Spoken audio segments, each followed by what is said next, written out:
ఇక కాళేశ్వరం ప్రాజెక్టు డిజైన్లో కీలక పాత్ర పోషించినటువంటి ఇరిగేషన్ మాజీ ఈఎన్సీ హరిరామ్ ఇంటిపై ఏసీబీ దాడులు చేస్తోంది. ఏకకాలంలో 14 ప్రాంతాలలో సోదాలను చేపట్టింది.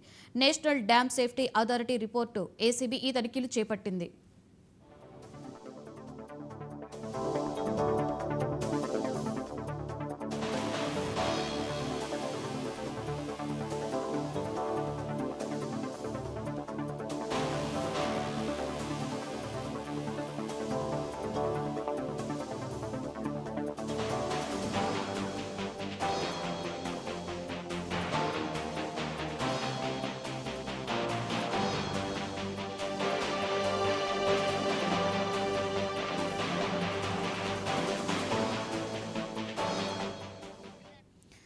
కాళేశ్వరం ప్రాజెక్టు డిజైన్లో కీలక పాత్ర పోషించిన ఇరిగేషన్ మాజీ ఈఎన్సీ హరిరామ్ ఇంటిపై ఏసీబీ దాడులు చేస్తోంది.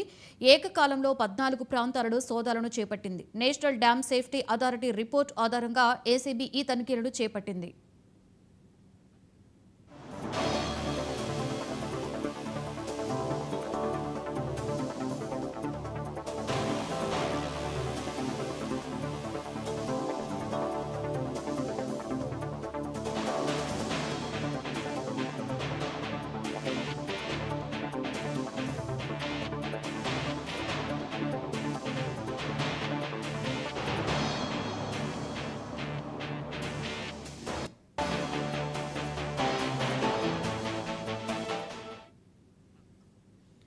రైట్, ఇరిగేషన్ మాజీ ఈఎన్సీ హరిరామ్ ఇంటిపై ఏసీబీ అయితే దాడులు చేస్తోంది. దీనికి సంబంధించి మరింత సమాచారాన్ని తేజ అందిస్తారు. తేజ, చెప్పండి, హరిరామ్ ఇంటిపై ఏసీబీ సోదాలు చేస్తున్నట్లుగా తెలుస్తుంది. టోటల్ 14 ప్రాంతాలలో సోదాలు చేస్తున్నట్లు తెలుస్తుంది. ఏంటి తేజ దీని పూర్తి సమాచారం?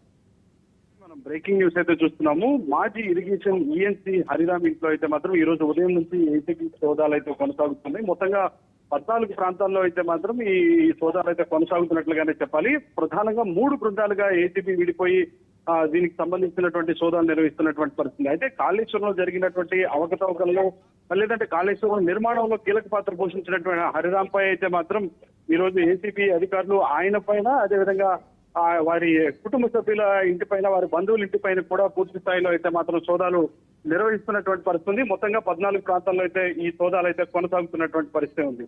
కానీ ఇటు ఎన్టీఎస్సీ ఆధారంగా ఈ నివేదిక ఇచ్చినటువంటి ఆధారంగా కూడా ఇటు కాళేశ్వరం, మేడిగడ్డ, అన్నారం, సింజిల్లా ప్రాంతాలు కూడా అత్యంత ప్రమాదకరంగా మారాయని కూడా చెప్పినటువంటి పరిస్థితి ఉంది.